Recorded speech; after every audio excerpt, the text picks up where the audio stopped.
Bonjour mes amis, hi guys, check it out, the old Hong Kong stadium over there. Now they have built somewhere else on the old airport runway, the impressive location there in the middle of Kowloon. They have built a 50,000 seater, so this one will be used less, and maybe I guess eventually something else will take its place. But anyway, I'm not here to talk about that stadium. I'm here to talk about a watch that I introduced to you earlier this year as potentially my perfect ideal watch, the one to do everything. This is the Vacheron Constantin Overseas, of course, Chronograph, second generation that still featured the big date with 2 rotating discs, very legible. This one was a limited edition, so it has a bit of different colors and a really great colorway. It pops without being too flashy, and the model itself, without calling it a hype model like the Nautilus and the Royal Oak, it has always been very successful and helped Vacheron being the successful company that it is, and yeah, they really needed that in their catalog. The third generation is quite a lot bigger, and the first generation was more tidy, and so I went for the in between because I love that big date, and if I take a bit of distance, as you can see, it is very wearable. My wrist is about 17 centimeter in circumference, and I can wear it confidently, let's say. But we'll come back to the fit in a minute. So my idea when I got this watch actually started before the acquisition.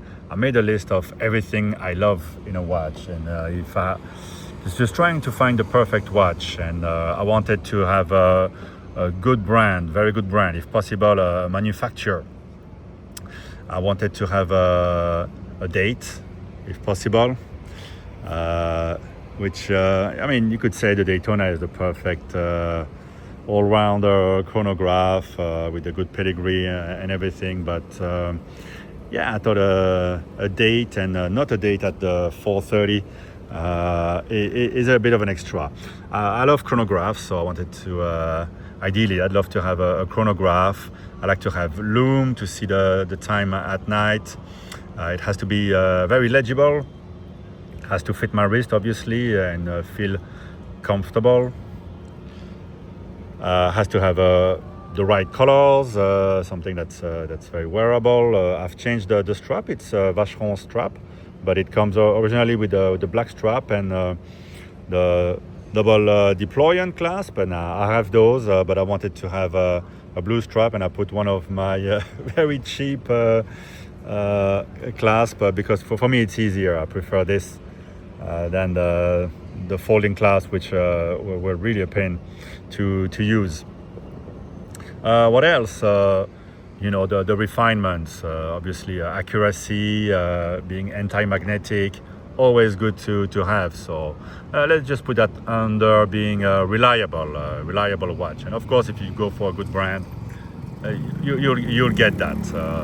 So yeah, there's probably a few more factors, and obviously it has to have a bit of the X factor. And quite often we won't care if a watch doesn't have everything, as long as it has that X factor, which the Daytona, the Nautilus definitely have. But the Overseas was always, second to all these watches. But when I tried this one at the dealers here in Hong Kong, I loved it as an object out of the wrist. On the wrist, I will say that the reservation I had then is the same as the reservation I have now. And it is that the design of this watch in itself makes it look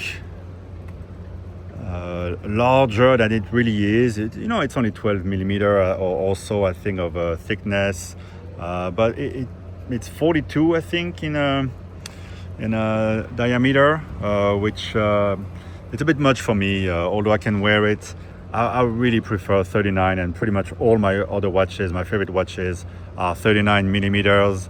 That's my ideal size, and usually I have to forego the date or rotor to have the perfect fit. And with this watch, I wanted to have a go at having everything. But the reservation I had right before buying it, bought it at a very reasonable price, is it's the same I feel now. It's December, almost a year with this watch on the wrist, and still feel the same. I take it and I look at it and I think it's just gorgeous. But I put it on the wrist, and it kind of feels like a big, kind of thick plate on the wrist. A lot of estate here. It's beautifully finished. I could try to wear it maybe with the bracelet. I think it would make it look even bigger. I've tried some of these with the bracelet, and it's totally fine. It's a beautiful bracelet, and actually maybe it would feel different, a bit more complete. I feel like when a watch comes with a bracelet, it's a bit more complete. Or the oyster flex also feels a bit more natural to this watch. The rubber here, which is very expensive, by the way, it kind of traps the wrist a little bit. It's not the most comfortable that there is, and because the watch is fairly imposing, you kind of need to have it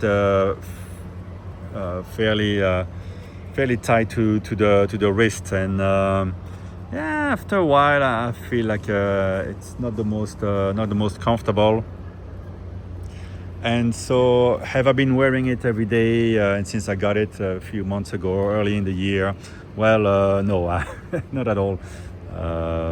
So it's not been the revelation that it I thought it could be, but I had to give it a chance, because doing the list of the potential perfect watches for me, I kept on coming back to this one, and well, there's no way around it. If you want to have a lot of the good features, you're gonna pay a lot more for the watch to be thinner, I suppose. So even a great brand like Vacheron, they still deliver a package that is wearable, but just feels a hair too large all the time. Just not quite right for me. I think if you have a thicker wrist, this is a hell of a watch, and it's very beautiful. I get compliments about it. It's noticeable, but not in a flashy way.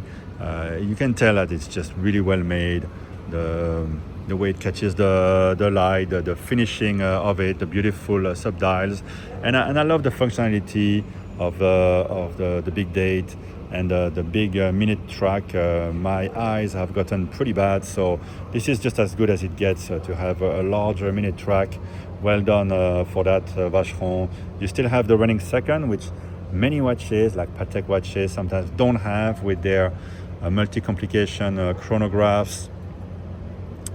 And this is the hour counter for the chronograph.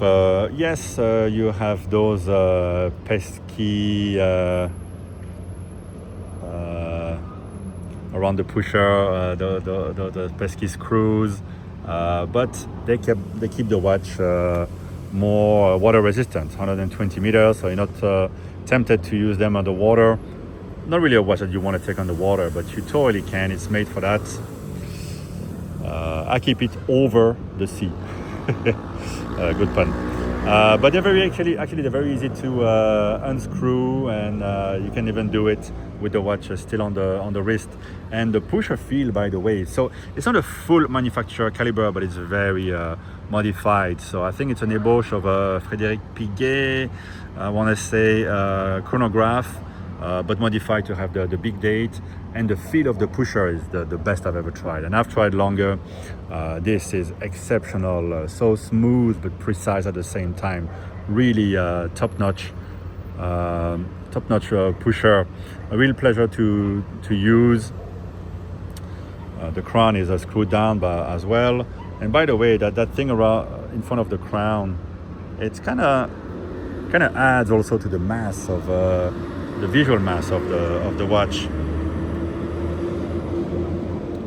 So obviously the big question is it a keeper? Well, obviously a watch like this is always welcome in any good collection. It's a sublime watch, but you know me, I'm in the mood of reducing. I've been selling a few watches recently just to focus on my favorite ones, and maybe get something really nice in a few months. So is this one on the chopping blocks? Well, kind of. I've listed it locally. To be honest, the local market is really been slow the whole year. People want big discounts. Otherwise, you feel like there's no big rush. Obviously, this model has been out for a long time, so it's not something that people are gonna rush on. That there's a special hype to. They just wanna. People are still interested in watches. Things move, but just at a lower level, which is fine. It's not very. Not asking crazy money for it either. Also looking at maybe trading it in for something that would fit me a bit better. And it goes to show, right? Maybe the experiment. I had to try it. I wanted to try it because this was the only watch that sort of filled all the requirements. And then after I got it, I wore it, of course, but I wore my other watches a lot more, and a lot of it comes down to size. I just like 39 millimeter, and you gotta go through different things to be sure, right? That's a part of the hobby, I suppose, and there you go. So let me know a bit what you think of this little story of this watch, and what about you? Have you found the perfect watch? Are you still looking because maybe that perfect watch doesn't have all the features that you really wanted, or maybe how much would it cost to get all those features in a tidy package?